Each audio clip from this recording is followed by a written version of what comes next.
Saudara Romo yang terhormat, Bapak, Ibu, saudara-saudari yang terkasih, kita berkumpul di sini. Kita tahu untuk apa kita berkumpul di sini. Kita mau mendoakan orang-orang yang kita kasihi. Kita mau menyatukan diri dengan mereka. Karena itulah maksudnya Tuhan. Sebetulnya sebagai gereja Katolik, ada 3 kelompok. Yang satu, orang-orang kudus yang kita rayakan kemarin. Orang-orang kudus itu juga adalah saudara dan saudari kita. Dan kemarin diajar juga untuk bersatu bersama mereka. Kita tidak mendoakan lagi mereka, tapi tidak minta doa, dukungan, teladan dari semua orang yang sudah bangkit dan menikmati kemuliaan Allah, orang kudus. Itu adalah gereja yang menang, gereja yang sudah menikmati kehadiran Allah. Hari ini ada kelompok lain, saudara dan saudari kita yang sudah pergi, tapi kita tidak tahu pasti apakah sudah di surga atau belum. Kita percaya bahwa seperti Yudas Makabe itu barangkali memerlukan doa kita, pasti memerlukan doa kita. Dan kita mendoakan mereka. Siapa tahu mereka sudah selamat, tapi kita belum tahu. Maka kita mendoakan, karena kita juga bersatu dengan mereka. Ini adalah gereja, kita dikatakan yang masih perlu memurnikan diri. Dan kita ada di tengah. Kita adalah gereja yang masih bersiarah. Gereja yang masih berjuang di dunia ini. Maka di satu pihak kita minta doa dari orang kudus. Di pihak yang lain kita mendoakan saudara-saudari kita yang sudah pergi. Itulah persatuan gereja. Lalu saya mau merenungkan 2 hal. Pertama, tentang mendoakan mereka yang sudah pergi dan kita tidak tahu pasti sudah menikmati kebahagiaan kekal atau belum. Tapi kita sebagai saudara dan saudari, kita tetap mendoakan mereka. Dan saya mau sharing sesuatu dengan kalian semua. Romo-romo di sini tahu bahwa kalau saya berkhotbah pasti ada cerita. Maka saya mau tidak mau ada cerita di sini. Tapi bukan cerita lucu. Jangan pikir ini cerita lucu. Itu terjadi, saya orang Spanyol. Dan kalau saya kembali libur, kadang-kadang ada teman-teman Romo di sana yang mengajak saya merayakan misa di gereja mereka. Dan di satu gereja, saya diperkenalkan dengan seorang ibu tua dan seorang wanita yang lebih muda yang tinggal bersama, dan ada cerita yang saya mau sampaikan. Wanita yang muda itu sebetulnya dia bekerja sebagai pembantu, terutama untuk orang-orang yang sudah tua, yang sudah sakit, dan bukan hanya untuk bersihkan rumah dan masak, tapi juga untuk mendampingi yang tua itu. Dan wanita muda itu punya satu devosi. Devosi itu bahwa dia setiap bulan dari gaji yang dia terima, selalu pergi ke gereja dan minta mempersembahkan Ekaristi untuk jiwa yang paling membutuhkannya. Untuk jiwa yang sudah meninggal, orang yang sudah meninggal tapi yang paling membutuhkannya. Dia tidak sebutkan nama. untuk jiwa yang membutuhkannya. Dan Romo selalu setiap bulan merayakan misa dengan intensi itu. Tapi satu kali ibu muda itu sakit, harus ke rumah sakit, dirawat, dan semua uangnya pergi ke situ.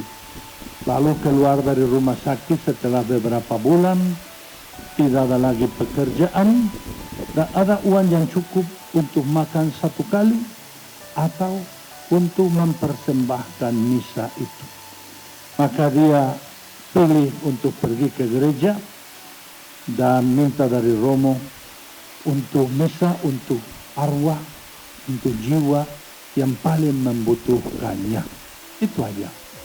Lalu dia tidak punya pekerjaan, dia pergi ke satu kantor.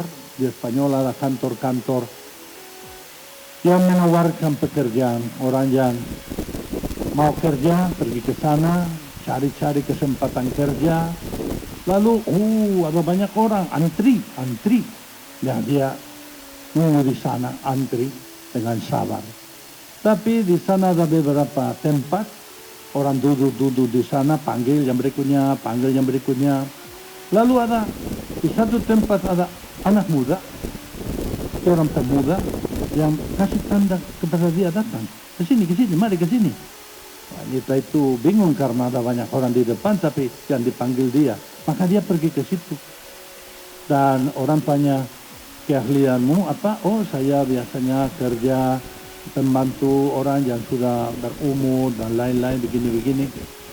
Dan orang muda itu bilang, oh, pasti ada pekerjaan yang cocok untuk kamu. Dan dia langsung tulis alamat dan nama orang dan alamat, pergi ke sini. Karena mereka memerlukan orang seperti Anda. Oh, terima kasih banyak. Langsung dapat pekerjaan. Lalu alamat itu tidak jauh dari tempat itu. Maka dia jalan kaki, mencari nomornya sekian, jalan sekian. Oh, naik ting tong. Lalu siapa yang buka pintu? Seorang wanita tua yang tanya, perlu apa?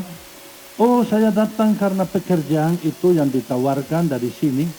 Ibu tua bilang, saya tidak minta siapa-siapa.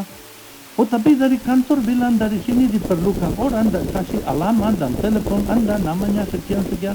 Betul, itu namaku, ini alamatku, tapi saya tidak minta siapa-siapa di sini. Tapi ada seorang muda di sana bilang di sini diperlukan.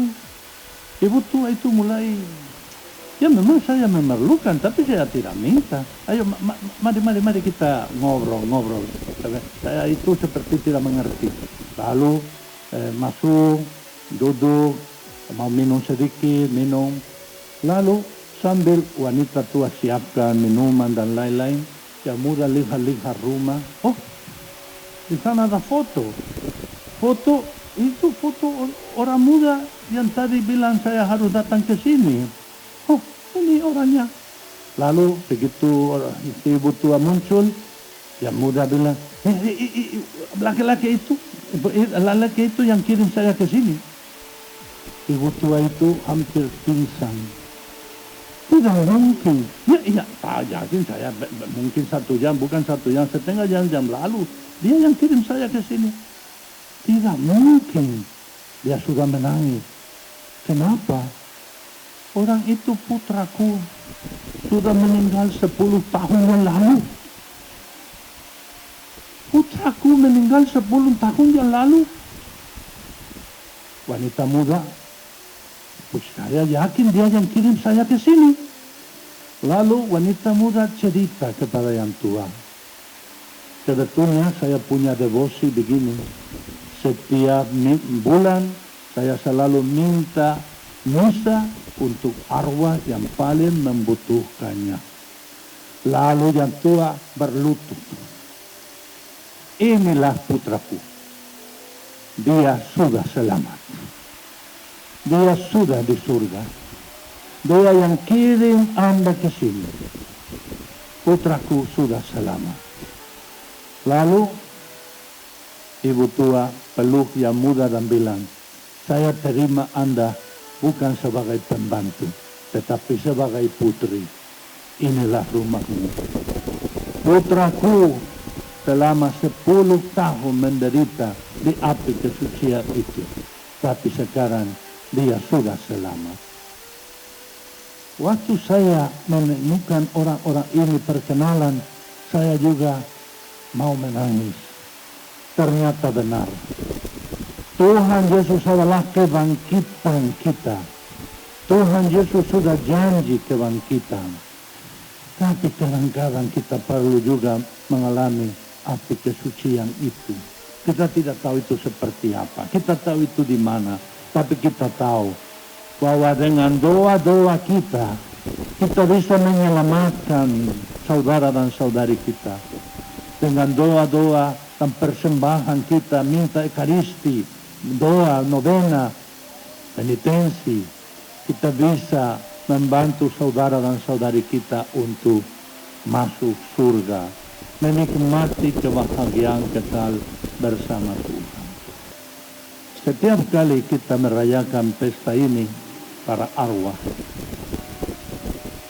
saudara dan saudariku yang terkasih, kita tidak tahu siapa yang berikutnya dipanggil Tuhan. Kita sekarang melihat kanan dan kiri, di depan dan di belakang, begitu orang yang sudah berada di sini. Siapakah yang akan menjadi yang berikutnya? Mungkin tahun depan ada orang yang tidak ada lagi duduk di sini atau di sini, atau di sini, tidak tahu. Mungkin tidak lagi duduk di sini, tapi beristirahat kekal di sebelah kanan atau kiri. Setiap hari Tuhan bisa memanggil saya, kapan saja. Maka saya belajar itu untuk hidup selalu bersama Tuhan. Dan setiap kali baru kita selesai bulan Oktober, kenapa kali kita berdoa Salam Maria itu, dan kita bilang Santa Maria. Santa Maria apa lagi? Doakanlah kami sekarang. Oh, dan pada waktu kami mati. Setiap hari kita berkali-kali sebutkan doa itu. Apakah kita sadar bahwa kita bisa dipanggil kapan saja? Yang muda-muda, yang senyum-senyum, seperti itu bukan dengan mereka. Atau yang tua-tua. Kita tidak tahu, saudara dan saudari. Makanya setiap kali kita mendoakan saudara dan saudari kita yang sudah pergi, mari kita belajar untuk hidup bersama Tuhan. Untuk merasakan kehadiran Tuhan dan Bunda Maria bersama kita. Untuk setiap hari, waktu terutama pergi tidur, berdoa. Dengan pikir yang mungkin besok kita tidak ada lagi. Mungkin orang-orang yang lebih muda dan orang-orang yang dengar lagu-lagu, ada satu lagu dalam bahasa Inggris dengan judul If Tomorrow Never Comes. Kor mereka sudah tahu. Bagaimana kalau besok itu tidak pernah datang? If tomorrow never comes. Tahu lagu, no? Dan lagu itu bilang, sebelum kita dipanggil, kasih tahu orang-orang di sampingmu how much you love them. Bagaimana Anda mencintai mereka. Suami kepada istri, istri kepada suami, orang tua kepada anak-anak, anak-anak dengan orang tua, dengan nenek, dengan kakek.